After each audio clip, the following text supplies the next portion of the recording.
Eh bien, nous revoici pour ce quatrième et dernier volet de la série consacrée à l'écriture inclusive, et là, on va s'éclater, si j'ose dire, parce qu'on va passer en revue ensemble les différents arguments avancés pour la démolir, ou parfois pour la défendre, mais il faut avouer qu'il y a plus d'arguments contre dans ceux que nous allons passer en revue que d'arguments pour.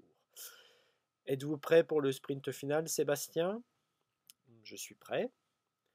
Alors, argument numéro un, l'Académie française elle-même a déclaré à l'unanimité de ses membres que l'écriture inclusive était un péril mortel. Que répondez-vous à cela? À la lecture de cette déclaration et de son analyse dans les médias, je réponds à cela que l'Académie semble confondre, comme beaucoup de monde, écriture inclusive et point médian, ce qui est gênant à la lumière de tout ce qu'on a dit précédemment dans les trois autres vidéos. Ensuite, parler de péril mortel pour la langue, c'est une formulation d'une violence extrême. Les mots ayant un sens, les académiciens seront les premiers à l'admettre, il suggère donc que l'écriture inclusive pourrait tuer le français. Pour moi, c'est un anathème et c'est pas un argument. Ok. Autre argument avancé, et pas seulement par des antiféministes, il faut bien le dire, l'utilisation systématique des doublons ne risque-t-elle pas de figer notre représentation du monde en un binarisme strict masculin-féminin, alors que justement l'objectif de l'inclusion est de ne négliger personne? Très bonne question. C'est sans doute pas pire que la situation avec un genre dominant, qui était le masculin, mais ce n'est pas forcément mieux du point de vue de la reconnaissance éventuelle de personnes n'appartenant à aucun des deux genres que vous citez, et qui forge un peu notre vision du monde, il est vrai. Or, c'est là une question qui dépasse à la fois mes compétences et le strict cadre linguistique. Il est vrai que la langue inclusive a pour vocation d'inclure tout le monde, et dans ce sens, elle ne devrait pas s'intéresser qu'aux femmes. Mais là, je n'en dirai pas plus, car je ne saurais pas quoi en dire. Soit. Passons donc au point médian, ou autre forme contractée, puisqu'il en est beaucoup question chez les détracteurs de l'écriture inclusive. Peut-on dire, comme beaucoup l'affirment, qu'il doit être interdit, parce qu'on ne peut pas le lire à haute voix, la langue écrite étant destinée à être dite? Là, je pense qu'il y a une confusion fondamentale. La vraie langue est la langue orale, et c'est elle qu'on a besoin de pouvoir transcrire à l'écrit d'une manière ou d'une autre. L'écrit est un palliatif, une méthode qu'on utilise quand on ne peut pas dire les choses. Donc prétendre que tout écrit doit pouvoir être lu à haute voix est un non-sens. Nombre de documents administratifs, juridiques ou même de formes littéraires ou lipiennes ou surréalistes, entre autres, n'ont pas vocation à être dites. Ces textes ont un rôle, une intention, une forme, mais tout écrit n'a pas à être dit. En plus de ça, il ne serait pas difficile d'établir une convention de lecture pour les formes contractées qu'on transformerait par exemple à l'oral en doublé. Je suis certain que quelques minutes d'exercice seulement nous rendraient capables de faire ça sans difficulté. Bon, ouais, ça fait un peu quand même quand on veut, on peut, hein. Je vous laisse toute la responsabilité de cette affirmation. Autre argument de poids. Avez-vous pensé aux dyslexiques que ces formes ignobles vont égarer? Je répondrai d'abord que si on pensait vraiment aux dyslexiques, le français n'aurait pas cette épouvantable orthographe aléatoire et incohérente, doublée d'une grammaire truffée de pièges et d'exceptions. Et je dis ça avec tout l'attachement que j'ai pour ces formes que je maîtrise bien pour ma part. Mais je pense aux dyslexiques. Si on pensait à eux, le français aurait une écriture quasi phonétique comme la plupart des langues du monde. Oui, alors pas la peine d'en rajouter si le français est déjà si compliqué comme vous l'affirmez. Si on veut, mais je ne suis pas sûr que ça rajoute de la difficulté, comme vous dites. D'ailleurs, j'ai présenté cet argument lors d'un atelier que j'animais très récemment. Il y avait dans l'assistance une femme dyslexique qui s'est permis d'intervenir et a dit que le point médian était, pour elle, dyslexique depuis l'enfance, très limpide et très facile à lire, car se détachant parfaitement au milieu des autres signes graphiques. Oui, mais enfin, vous savez bien qu'une anecdote ne fait pas office de preuve, hein. Vous avez parfaitement raison. Mais ça m'a quand même beaucoup amusé d'entendre de sa bouche que l'orthographe ancestrale du français était un problème bien plus sérieux pour elle, et que les gens qui la défendaient tout en pourfendant le point médian ne pensaient pas à elle ou à ses semblables, mais juste à leur vision conservatrice de la langue selon ses propres mots. Vous m'en direz tant.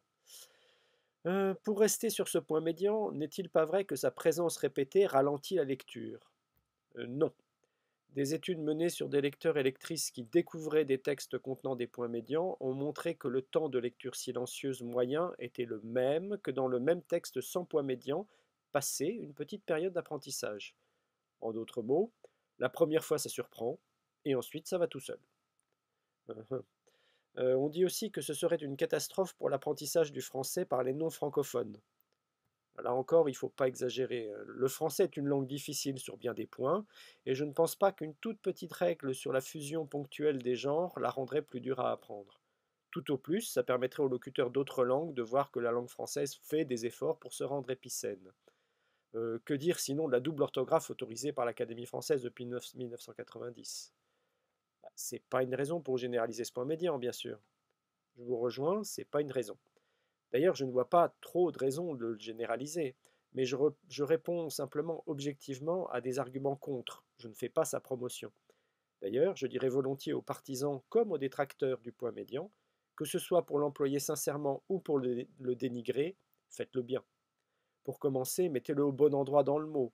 Ensuite, utilisez le vrai point médian et pas un point final parce que vous ne savez pas où il est sur le clavier numérique. Le fait d'utiliser le point final par défaut induit pour le coup des problèmes de lecture. Ah oui, voilà un bon argument.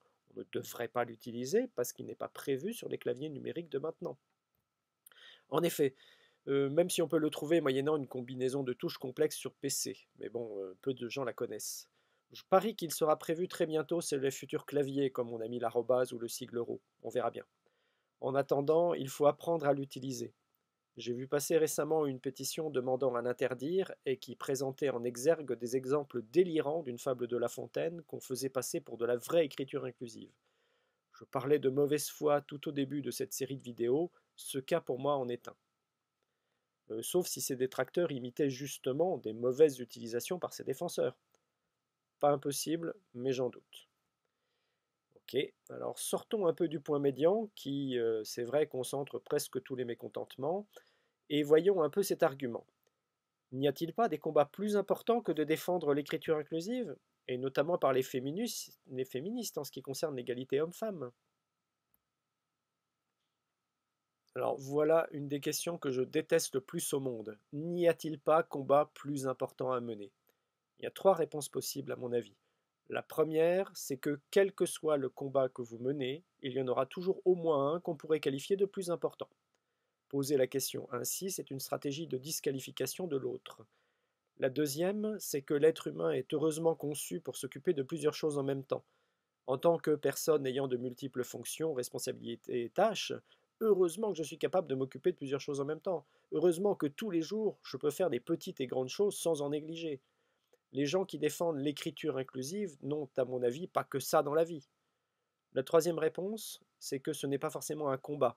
Ça peut simplement être une pratique personnelle, un parti pris, une façon d'écrire dont le reste du monde prend acte, sans qu'il y ait lutte. Il peut y avoir réaction, mais pourquoi forcément penser qu'il y a combat? Il est évident que si dans la vie vous avez comme unique obsession l'écriture inclusive, c'est pas terrible. Mais je ne connais absolument personne dans ce cas. D'accord? Autre argument fort, vouloir à tout prix féminiser la langue ne rendra pas le monde moins sexiste. Que répondez-vous à ça? Alors ça c'est vrai, et c'est pour moi le meilleur argument de tous.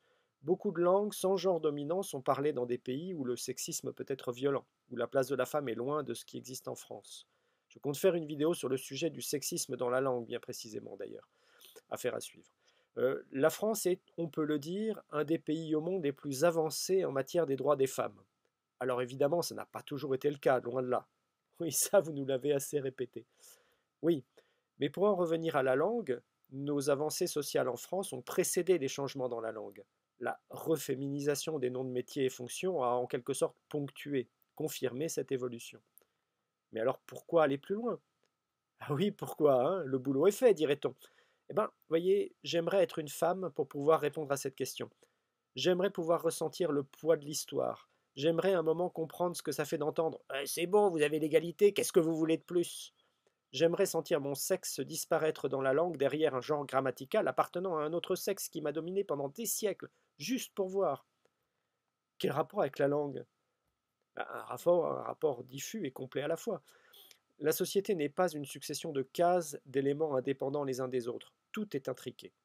J'ai bien des raisons de penser que le sexisme et l'inégalité des sexes sont encore ancrés dans notre société malgré les lois, malgré l'évolution des mentalités. Or, la langue est au cœur de tout le processus.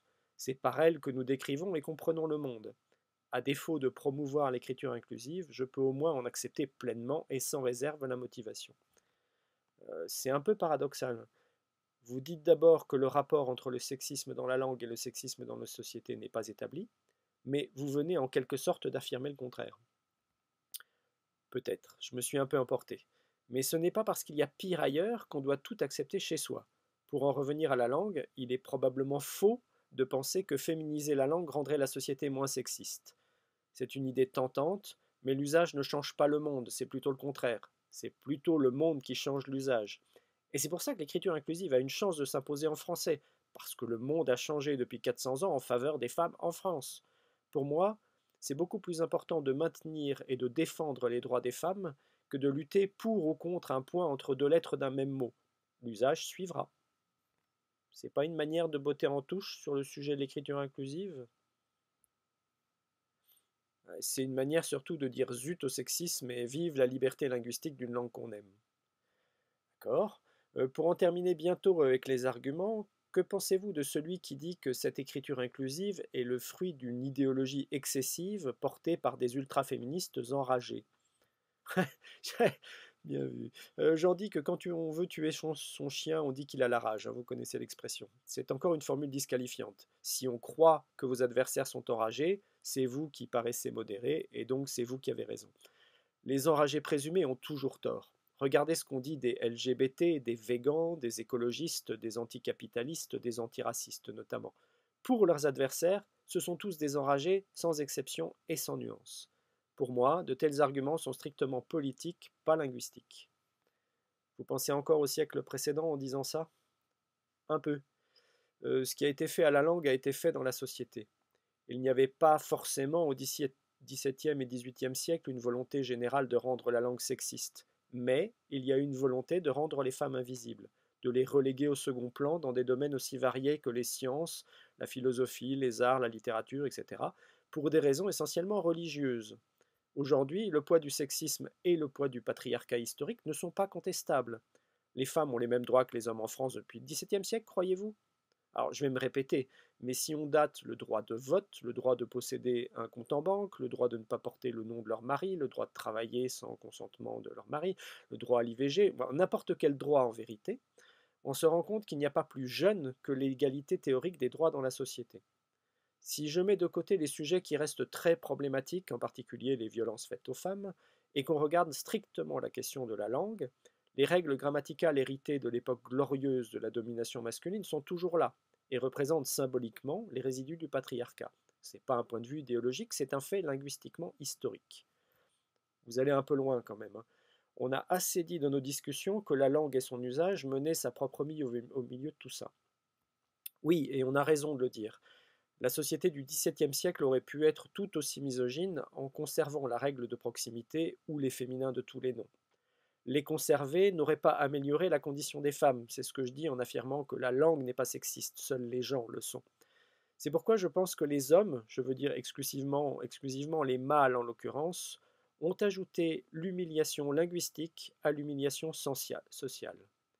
J'entends parfois, pour justifier le refus de l'écriture inclusive, l'argument selon lequel ce ne sont pas quelques grammairiens qui font la langue, que ce sont les locuteurs, et que si cette règle du masculin non marqué nous est parvenue, c'est que les gens l'ont préférée, femmes comprises. En fait, c'est un argument fallacieux. Les grammairiens ont entériné cette règle et n'ont jamais essayé de la remettre en question avant aujourd'hui. Mais si c'est effectivement l'usage qui est toujours le plus fort, alors pourquoi s'opposer à l'écriture inclusive? Donc quelque part, vous remettez en cause l'autorité de l'Académie française. Je ne l'aurais pas dit comme ça, mais de quelle autorité parlez-vous déjà? Oh, quand même, c'est son rôle de nous dire comment écrire ou parler. Ah non, absolument pas. Et je pourrais l'expliquer longuement dans une autre vidéo. Il se trouve qu'un confrère l'a déjà très bien fait de façon assez vive, et je vous renvoie à la vidéo de Linguisticae sur le sujet, voyez dans la description. L'Académie française, en vérité, n'a aucune autorité sur moi, sur ma langue, sur mes décisions concernant la langue. Elle n'est qu'un organe de consultation et de préconisation d'une langue fantasmée, c'est-à-dire parfaite selon ses critères à elle. Mais elle n'a aucun pouvoir de contrainte ou de police. Personne ne peut vous punir pour avoir employé de l'écriture inclusive, et encore heureux. Il n'y a pas de police de la langue. On n'est pas dans 1984 de George Orwell, je l'ai déjà dit. C'est très exagéré tout ça quand même. Excusez-moi, mais une entité qui dit en 2002 des féminins des noms de métiers qu'il s'agit d'aberrations lexicales contre toute logique avant de les valider en 2019, je n'appelle pas ça un organisme d'autorité compétente. S'il existe des gens qui la considèrent comme une autorité absolue concernant la langue, rend bien leur face. Mais c'est une autorité qui défie la logique, la science linguistique, le sens de l'histoire et l'usage. Ok, mais si personne ne contrôle la langue, comment se fait-il qu'elle existe encore? Question complexe. Je vous rappelle qu'elle a existé quand même jusqu'au XVIIe siècle, malgré l'absence de normes. Déjà parce que l'usage, c'est la synthèse d'une communauté de millions de personnes. On ne le bouge pas comme ça. Ensuite, une langue est en constante évolution. Elle meurt quand elle n'a plus de locuteur, mais avant d'en arriver là, elle prend des formes qui sont parfois très éloignées de ce qu'elle était à ses origines, et c'est normal. Enfin, s'agissant de contrôle de la langue, il y a tout de même 3 domaines où l'autorité de l'État s'exerce. La langue administrative, qui utilise du reste abondamment l'écriture inclusive, la langue juridique, qui a ses propres règles, et la langue scolaire, autrement dit les programmes officiels contenus dans les manuels. Oui, d'où la réaction du ministre de l'Éducation nationale concernant l'écriture inclusive à l'école. Oui, là on peut penser qu'il est dans son rôle, même si sa position est rendue illisible dans certains médias qui confondent toujours point médian et langue épicène. Mais ce même ministre ou le gouvernement ne peut pas et ne doit pas m'interdire le point médian à moi, ni à vous. Ah oui, alors donc vous préconisez de faire n'importe quoi. C'est un autre argument que j'entends souvent et qu'on entend souvent. Si on ne défend pas une idée pure de la langue, on serait pour le grand n'importe quoi. C'est ce qu'on appelle un argument irréfutable, c'est-à-dire qu'il n'y a rien d'autre à lui opposer que la dénégation, à savoir, j'affirme que je ne défends pas le n'importe quoi. C'est juste que moi, j'accepte les évolutions quand elles ont lieu. Si une grande partie de la population adopte l'écriture inclusive, elle s'imposera. Elle s'imposera envers et contre tous ceux qui la combattent. Elle s'imposera d'elle-même sans que des défenseurs du prétendu n'importe quoi n'interviennent. Et si elle ne s'impose pas, bah c'est pareil.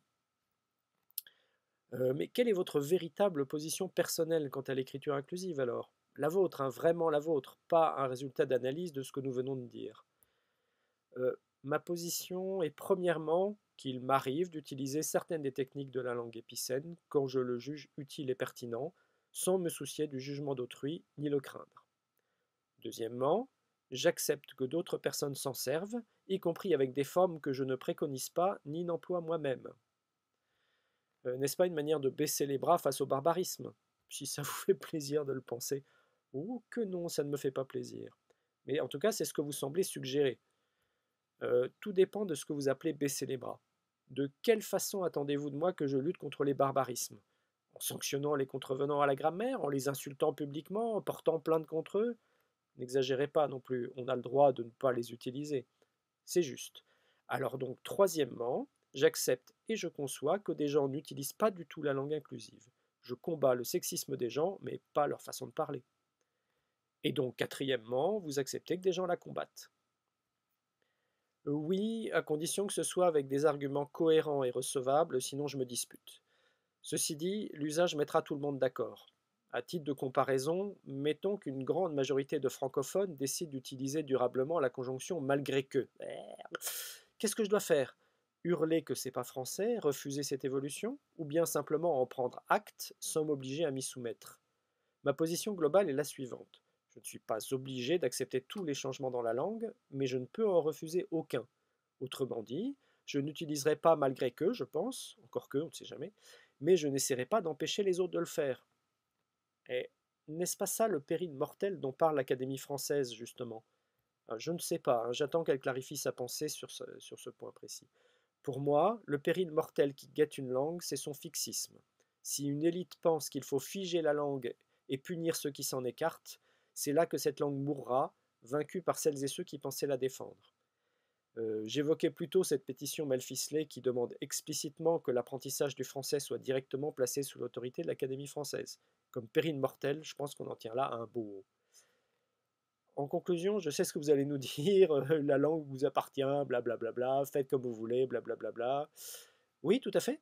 La langue vous appartient, usez-en comme bon vous semble, mais n'oubliez pas de la chérir et de l'employer sans désir de blesser autrui. C'est en tout cas comme ça que je l'aperçois.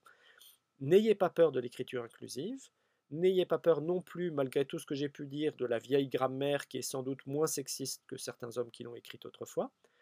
Enfin, n'ayez pas peur de bousculer les vieilles chapelles qui aimeraient que rien ne change. Il est paradoxal que vous disiez ne pas chercher à blesser autrui, tout en appelant à bousculer ce que vous appelez les vieilles chapelles, non? Oui, vous avez raison. Mais quand j'entends parler de péril mortel, de mort du français, d'aberration lexicale et autres plaisanteries, quand je lis par ailleurs des insultes ignobles à l'encontre de féministes ou de défenseurs de l'écriture inclusive, pour des raisons bien peu linguistiques, j'ai quand même envie d'être un peu mordant. Ok, on va bientôt devoir conclure. Je vous propose de survoler encore quelques arguments sans forcément entrer dans le détail. Par exemple, les défenseurs de l'inclusif présentent l'usage comme rempart à la présomption de sexisme. Ça peut être une piste, en effet. On y opposera l'usage triomphant, à savoir que c'est toujours l'usage qui décide, même quand il est fortement orienté, comme au XVIIe siècle.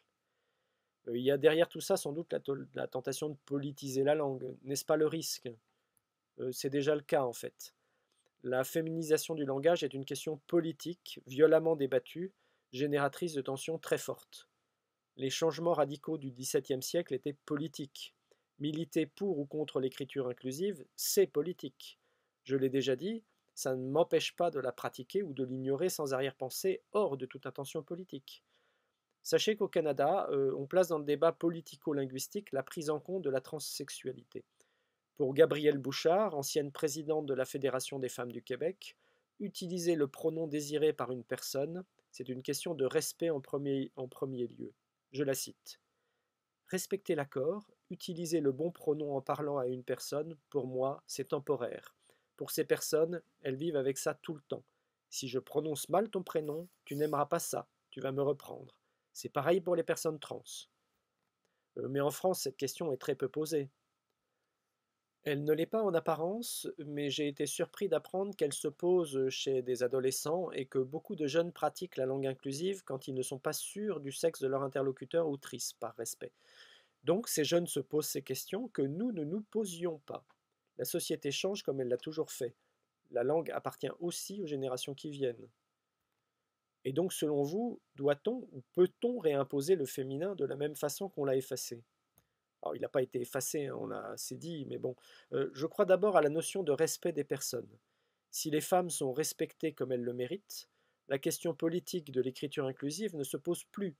Si elles ne le sont pas, comme c'est malheureusement encore le cas, des tensions existeront dans tous les aspects de la société, langue y compris. Ce que je dis là est valable pour n'importe quelle minorité ou groupe humain qui n'aurait pas toujours été respecté à sa juste valeur. Alors, le langage épicène pourrait-il être considéré comme réparation d'une faute historique ou un rééquilibrage dans ces conditions? C'est un point de vue qu'on entend régulièrement. Selon moi, c'est déjà un peu le cas. Il n'y a d'ailleurs presque plus débat sur la féminisation des métiers et fonctions, pour ne citer qu'elle, même au sein de l'Académie française. J'entends des ministres, des intellectuels, voire des académiciens dire enfin que cette réhabilitation est légitime, mais tout en rejetant violemment les formes contractées la plupart du temps. Le point médian en premier lieu. Le premier pas est très important et je parlerai effectivement de réparation pour ma part, pour les noms de métiers et fonctions en tout cas. Le rééquilibrage, moins connoté, se sent plus dans les formules épicènes communément admises que je vois de plus en plus, comme les bonjours à toutes et à tous que vous connaissez bien maintenant. En quelque sorte, on peut dire que l'écriture inclusive n'est pas un ensemble homogène et qu'il ne faut pas la considérer une, mais comme une succession de formes plus ou moins discutables. Ce serait une bonne préconclusion, en effet, une façon de rappeler, comme je le fais souvent, que le point médian est une chose, la féminisation des noms de métiers en est une autre, de même que chacune des autres règles, et que la langue épicène ne peut pas être traitée de façon globale, au risque de tout mélanger, comme le font malheureusement beaucoup de gens, de bonne foi ou pas. On aurait pu dire ça en introduction. On aurait pu. Toutefois, cela nous aurait obligés à dérouler notre discussion à l'envers. Il valait mieux, à mon avis, définir globalement et détailler ensuite comme on l'a fait. D'accord. Alors, vous avez cité Gabrielle Bouchard, qui est une féministe qui défend la langue inclusive. Vous me permettrez, j'espère, de citer le linguiste Guy Bertrand, canadien lui aussi, qui par ailleurs est plutôt contre tout changement dans la langue. Je cite. Ce qui est important, c'est de se battre pour que les gens se respectent. Avoir du respect, ça ne veut pas dire changer la langue pour faire plaisir à une communauté. Avoir du respect, c'est être respectueux envers les autres concrètement. À mon avis, Ce n'est pas dans un changement en profondeur de la langue qu'on va être plus respectueux. C'est dans l'attitude et l'inclusion sociale que ça se fait. Bah, on ne peut pas être en désaccord avec ça. Voyez, pour les deux personnes que nous avons citées, la notion de respect est au cœur de leur discours. Je suis d'accord avec les deux, à ceci près qu'à mon avis, la langue peut jouer un rôle dans ce respect. On peut le comprendre. Bien, nous n'aurons certainement pas réconcilié tous les points de vue, mais espérons que cette série vous aura au moins aidé à comprendre en profondeur ce phénomène de société qu'on appelle l'écriture inclusive ou plus largement langue épicène. Je l'espère également, mais il ne faudrait pas croire que mon discours sert à légitimer ou à défendre une écriture inclusive quelle qu'elle soit. Mon rôle de locuteur du français se borne à employer la langue telle que je pense devoir l'employer moi, et je n'ai pas à vous dire comment parler ou écrire, ni vous d'ailleurs. Personne n'a à vous le dire. Entendu, on n'est pas obligé d'être d'accord avec vous là-dessus non plus. Maintenant, je vais être audacieusement inclusif pour la première et la dernière fois. À tous, à nos chers spectatrices, je dis merci de nous avoir suivis et à bientôt. Alors là, chapeau, hein, vous m'épatez, spectatrices, je n'aurais pas osé aller aussi loin. Comme quoi, allez, à bientôt, merci pour votre participation. La question est ouverte et nous ne prétendons pas l'avoir close aujourd'hui. Venez commenter, vous abonner, réagir, discuter, nous n'attendons que ça. Et partagez cette série de vidéos afin que nul et nul n'en ignore. Merci encore. Merci à vous. Au revoir. Voilà, ainsi s'achève cette série consacrée à l'écriture inclusive et à la langue épicène. J'espère qu'elle vous aura aidé à mieux la connaître et la comprendre. J'espère aussi que vous en comprendrez désormais mieux les enjeux et les fondements à la lumière de mon développement, et ce malgré mes partis pris parfois que je n'ai pas systématiquement bridés. À vous de jouer maintenant en tant qu'usager de la langue. Usez-en ou n'en usez pas, car rappelez-vous, la langue vous appartient. À bientôt.